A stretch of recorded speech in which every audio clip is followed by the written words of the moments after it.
Você já notou como o mundo é repleto de ângulos retos? Bem, se não notou, dê só uma olhadinha ao redor.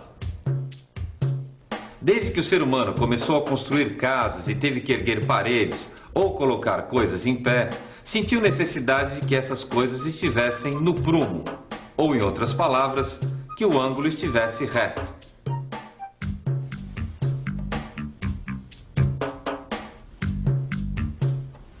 Hoje em dia, existem instrumentos para provar se essa parede é mesmo reta, se essa janela é mesmo um retângulo. Mas nem sempre foi assim. Houve um tempo em que esses instrumentos não existiam e eles tiveram que ser inventados e construídos. E talvez tenha sido justamente a necessidade de construir esses instrumentos que levou o homem a estudar e a descobrir as propriedades nos triângulos retângulos. Exatamente como nós vamos fazer na teleaula de hoje. Na teleaula de hoje, nós vamos aprender um pouco mais sobre os triângulos retângulos e também conhecer mais uma propriedade desses triângulos, conhecida por Teorema de Pitágoras.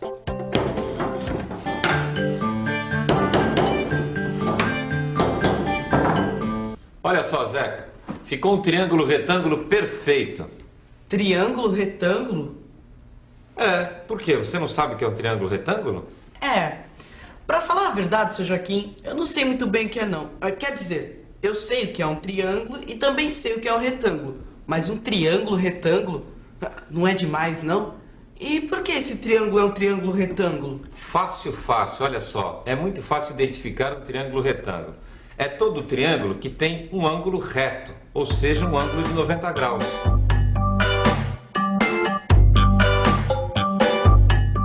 Então não tem erro. Todo triângulo que tiver um ângulo reto de 90 graus é um triângulo retângulo. E todo triângulo retângulo tem que ser como esse aqui? Mais ou menos, porque todos têm que ter um ângulo de 90 graus. Mas eles podem possuir lados diferentes. O importante é ter sempre um ângulo reto. Outra coisa é que no triângulo retângulo os lados têm nomes. Como assim nomes? Nomes. 2 desses lados são chamados de catetos e o terceiro é chamado hipotenusa. O quê? Hipotenusa. E qual é qual? É fácil saber isso. A hipotenusa é sempre o lado maior e também está sempre do lado oposto ao ângulo reto. Para diferenciar os catetos, é só chamar cateto maior para o lado maior e cateto menor para o lado menor. E quando os dois catetos forem do mesmo tamanho? Bom, aí esse triângulo é chamado triângulo retângulo e isósceles. Nesse tipo de triângulo, os ângulos agudos são iguais e medem 45 graus cada um. Sabe agora como é um triângulo retângulo? Agora eu sei. Mas tem mais uma coisa sobre o triângulo retângulo. E o que é? Na verdade, é um teorema muito famoso. Peraí, teorema? O que é isso? Que engarrafamento, não? Essa cidade tá ficando cada vez pior. Bom, mas a senhora disse que a senhora é engenheira? Sou, mas agora gostaria de ser engenheira de tráfego para poder resolver esse trânsito. Era bom, porque parece que vai demorar, viu? Mas já que não dá pra senhora resolver esse problema, quem sabe a senhora não podia me ajudar num outro probleminha? Ué, se eu puder? O meu filho pediu pra ajudar numa lição da escola que ele não tava entendendo. E eu também não entendi. E ficamos nós dois ali empacados. Ele e eu e ele num tarro de teorema de Pitágoras. Já sei. O quadrado da hipotenusa é igual à soma dos quadrados dos catetos. E pra mim a senhora tá falando em grego, viu? Não, eu estou falando bem em português. Mas quem demonstrou esse teorema foi mesmo um grego e se chamava Pitágoras. Pitágoras foi um matemático grego que nasceu na ilha de Samos, na Grécia Antiga, por volta do ano 550 a.C. É muito provável que ele tenha sido discípulo de Tales, outro grande matemático grego. O que é certo é que ele foi um grande estudioso dos números e suas relações. Deixou muitos discípulos e emprestou seu nome a esse famoso teorema que atravessou os séculos, o Teorema de Pitágoras. Mas como Pitágoras demonstrou afinal esse teorema? Essa é uma história muito antiga. Presta atenção, dá uma olhada aqui nesse triângulo. É um triângulo retângulo. Isso. Agora imagine que os lados desse triângulo retângulo medem 3 centímetros, 4 centímetros e 5 centímetros. Esse triângulo já era conhecido dos antigos egípcios, que também sabiam que era um triângulo retângulo, só não sabiam por quê. Agora vou construir 3 quadrados sobre os catetos e a hipotenusa. Depois, vou quadricular essas áreas da seguinte forma. No quadrado desenhado sobre a hipotenusa, que tem 5 centímetros, aparecem 25 quadradinhos. Cada quadradinho é uma unidade de área, e a área desse quadrado é 25. No quadrado desenhado sobre o cateto menor, que tem 3 centímetros, aparecem 9 quadradinhos. Então, a área desse quadrado é 9. E no quadrado que foi desenhado sobre o cateto maior, que tem 4 centímetros, aparecem 16 quadradinhos. Quer dizer que a área é de 16. E como a unidade de área é sempre a mesma, o que acontece é que a área do quadrado que foi construído sobre a hipotenusa dá 25, e é igual à área do quadrado sobre o cateto menor mais a área sobre o cateto maior, pois essas duas somadas também dão 25, certo? Pitágoras provou que isso acontece com qualquer triângulo retângulo, não só com aquele dos egípcios, e essa propriedade recebeu o nome de Teorema de Pitágoras.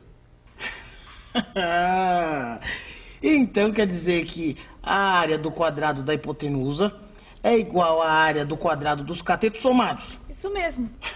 Agora já posso ajudar meu filho, já estou entendendo. Pitágoras descobriu que a área do quadrado de lado A é igual à soma das áreas dos triângulos de lados B e C. Ou seja, o quadrado da hipotenusa é igual à soma dos quadrados dos catetos. Muito bem. Bom, chegamos. É aqui que a senhora vai ficar, não é? É exatamente aqui. Puxa, até que passou rápido. Espero que você tenha entendido. Ah, certo. Obrigado, viu? Eu vou deixar isso aqui com você e espero que possa ajudar com o seu filho. Não, vai ajudar muito, sim. Vai ajudar muito, porque depois que a gente entende o raciocínio, essa história de hipotenusa, cateto, não fica mais história de grego. Bom serviço pra senhora, viu, dona? Obrigada, até Obrigado, logo. até logo.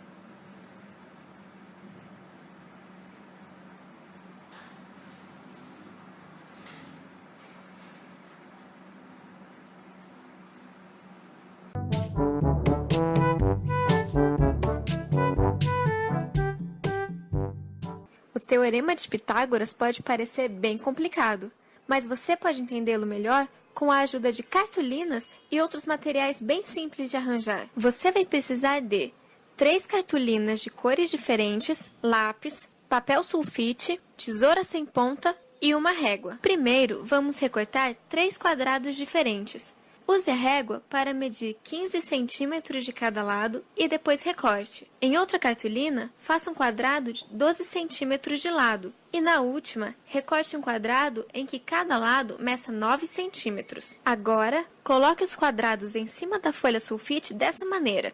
Passe o lápis no buraco que se formou entre eles. Tire as cartolinas de cima da folha e você verá um triângulo desenhado.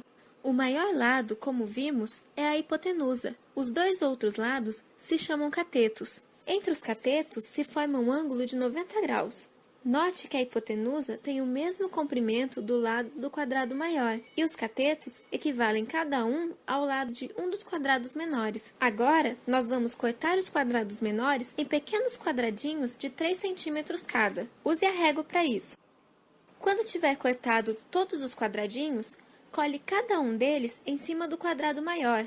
Eles encaixam certinho. Isso mostra que a área dos 2 quadrados menores somada é igual à área do quadrado maior. A área de uma figura se calcula multiplicando um lado pelo outro. Como os 2 lados de um quadrado são iguais, podemos dizer que a sua área é o seu lado ao quadrado. Pronto! Agora você viu que a soma do quadrado dos catetos é mesmo o quadrado da hipotenusa. O Teorema de Pitágoras é muito importante não só nas aulas de matemática, mas também na construção de rampas, escadas e várias outras coisas.